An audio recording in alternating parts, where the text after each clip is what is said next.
بسم اللہ الرحمن الرحیم۔ عزیز طلبہ السلام علیکم۔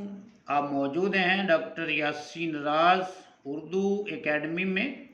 آج کی ویڈیو میں ہم 11ویں جماعت کی اردو کی کتاب سے سبق نمبر 11 جس کا عنوان ہے تاریخ کا کفن، اس کے مصنف عمر جلیل کا تعارف پڑھیں گے۔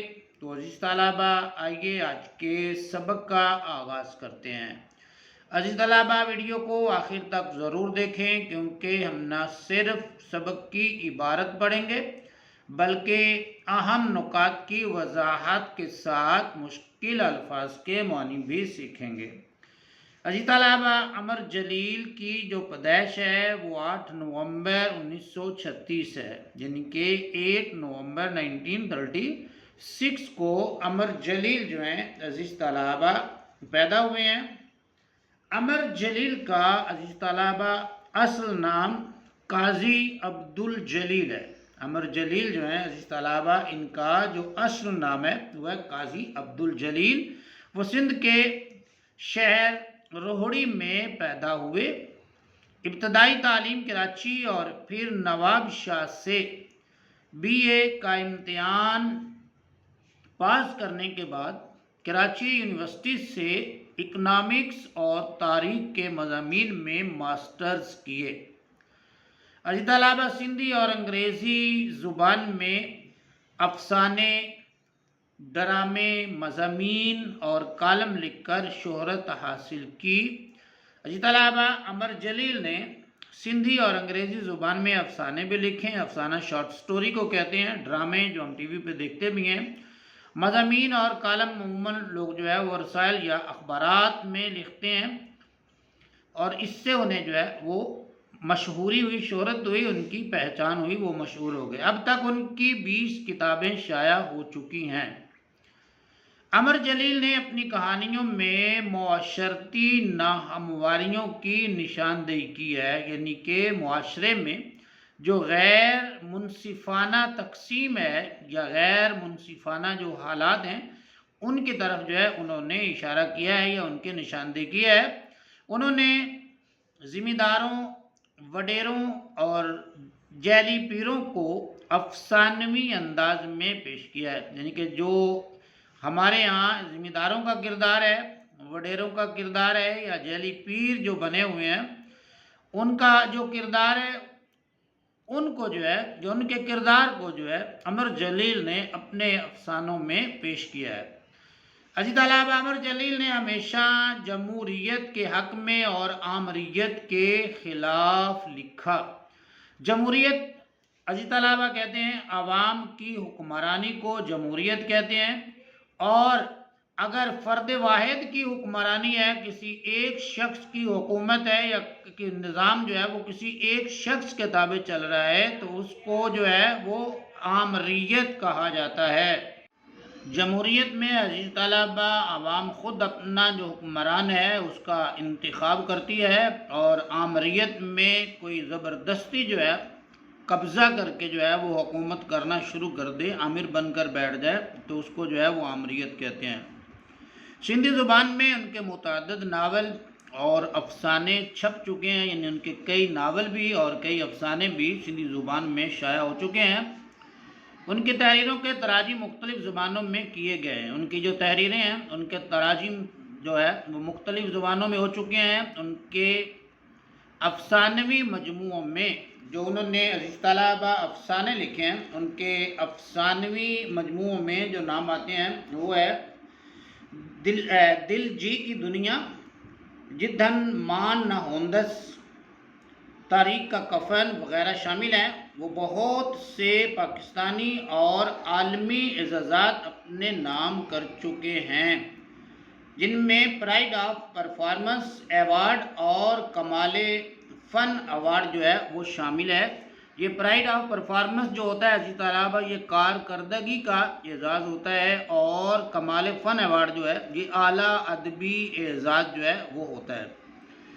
عزیز طلبہ، عمر جلیل کو بچپن ہی سے لکھنے لکھانے کا شوق تھا۔ انہوں نے پہلی کتاب اس وقت لکھی جب ان کی عمر فقط 10 سال تھی، یعنی کہ بچپن سے ہی جو ہے وہ لکھنے لکھانے کے عزیز طلبہ شوقین تھے، اور ان کی جو پہلی کتاب ہے وہ 10 سال کی عمر میں جو ہے وہ منظر عام پر ہے یا انہوں نے تحریر کی۔ عزیز طلبہ، اس کے علاوہ انہیں کرکٹ کھیلنے کا بڑا شوق تھا، بے حد شوق تھا، چنانچہ وہ ایک عرصہ تک مقامی سطح پر فرسٹ کلاس کرکٹ میں بطور بیٹس مین اور وکٹ کیپر کھیلتے رہے، یعنی کہ بیٹنگ کرنا جو ہے ان کو پسند تھا اور پھر کیپنگ کرنا، وکٹ کے پیچھے کھڑے ہونا جو ہے وکٹ کیپر بننا جو ہے وہ ان کو پسند تھا، تو یہ دونوں کام جو ہے وہ کرتے رہے۔ عمر جلیل نے اپنی پیشہ ورانہ زندگی کا آغاز ریڈیو پاکستان سے کیا، جہاں سے ان کا تبادلہ اسلام آباد ہو گیا۔ ان کی جو پیشہ ورانہ زندگی ہے اس کا آغاز جو ہے وہ ریڈیو پاکستان کراچی سے ہوا تھا، پھر ان کا تبادلہ ہو گیا اسلام آباد میں۔ اسلام آباد میں انہوں نے ملازمت کے علاوہ مختلف تعلیمی اداروں میں کام کیا۔ جب وہ اسلام آباد میں آئے تو اپنی ملازمت کے ساتھ ساتھ عزیز طلبہ انہوں نے مختلف تعلیمی جو ادارے ہیں ان میں بھی اپنی جو ہے وہ خدمات جو ہے وہ پیش کی۔ ریٹائرمنٹ کے بعد مستقل طور پر کراچی شفٹ ہو گئے، یعنی جب ان کو ریٹائرمنٹ ملی تو وہ پھر کراچی منتقل ہو گئے، مگر پڑھنے پڑھانے کا شوق بدستور قائم رہا۔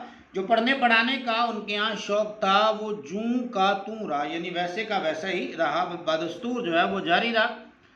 عمر جلیل نہایت محنتی شخص ہیں، انہوں نے اپنی ضعیف العمری کا کبھی خیال نہیں کیا، یعنی اپنے بڑھاپے کا انہوں نے کبھی خیال نہیں کیا، اور آج کل بھی پاکستان کے مختلف اخباروں بالخصوص ڈان اخبار اور دی نیشن میں حالات حاضرہ پر کالم لکھتے ہیں۔ اس کے علاوہ سندھی ٹیلی ویژن پر بطور اینکر پرسن بھی کام کرتے ہیں۔ اینکر کہتے ہیں عزیز طلبہ پروگرام کو جو ہے پیش کرنے والا، اس کو اینکر کہتے ہیں۔ شامل نصاب افسانہ، جو افسانہ ہم پڑھنے جا رہے ہیں ان کا ہمارے جو ہے سلیبس میں شامل ہے۔ تاریخ کا کفن میں عمر جلیل نے سماج میں پائی جانے والی طبقاتی تقسیم کا نقشہ کھینچا ہے۔ عزیز طلبہ، یہ جو سماج ہے معاشرے کو کہتے ہیں، اور معاشرے میں جو پائی جانے والی طبقاتی تقسیم ہے اس کو انہوں نے پیش کیا۔ مطلب کہ طبقاتی تقسیم کیا تقسیم ہو سکتی ہے؟ نمبر 1 غریب ہیں، مڈل کلاس لوگ ہیں، اور پھر امیر ہیں، اور پھر جاگیردار ہیں۔ تو یہ مختلف طبقات میں لوگ جو ہے وہ بٹے ہوئے ہیں، جو ہے وہ تقسیم ہوئے ہیں۔ تو اپنے افسانے میں انہوں نے یہ معاشرے میں جو طبقاتی نظام ہے، طبقاتی تقسیم ہے، اس کو جو ہے انہوں نے واضح کرنے کی یا سمجھانے کی یا پیش کرنے کی کوشش کی ہے۔ عزیز طلبہ، یہ افسانہ سندھی زبان سے اردو میں ترجمہ ہوا ہے۔ اس کے مترجم ننگ رچنا سندھ کے ممتاز دانشور، ننگ رچنا جو ہے ننگ رچنا سندھ کے ممتاز دانشور، ممتاز جو ہے مشہور دانشور، علم و فہم رکھنے والے شاعر، ترقی پسند ادیب اور باکمال ترجمہ نگار ہیں۔ انہوں نے اردو، پشتو، سرائکی اور سندھی ادب کے شہ پارے ترجمہ کر کے قارئین تک پہنچائے ہیں، یعنی کہ شہ پارے بہت اعلیٰ اور مثالی یا لاجواب جو فن پارہ ہوتا ہے اس کو جو ہے شہ پارہ کہتے ہیں، اور قارئین، قاری کی جمع ہے، قاری کہتے ہیں پڑھنے والے کو۔ تو قارئین تک جو ہے انہوں نے یہ ترجمے کر کے جو ہے پہنچائیں تاکہ ان کے خیالات جو سندھی زبان میں ہیں وہ اردو زبان میں بھی لوگ جو ہے وہ سمجھ سکیں یا ان سے جو ہے وہ مستفید جو ہے اور وہ ہو سکیں۔ عزیز طلبہ، یہ تھا ہمارا آج کا سبق عمر جلیل کا مختصر مگر جامع تعارف۔ اگر آپ کو ویڈیو پسند آئی ہو تو لائک ضرور کیجئے گا، کوئی سوال ہو تو کمنٹس میں پوچھ لیجئے گا۔ اپنی تعلیمی سرگرمیاں جاری رکھیں، اور اگلی ویڈیو تک کے لیے مجھے دیجئے اجازت۔ اللہ حافظ۔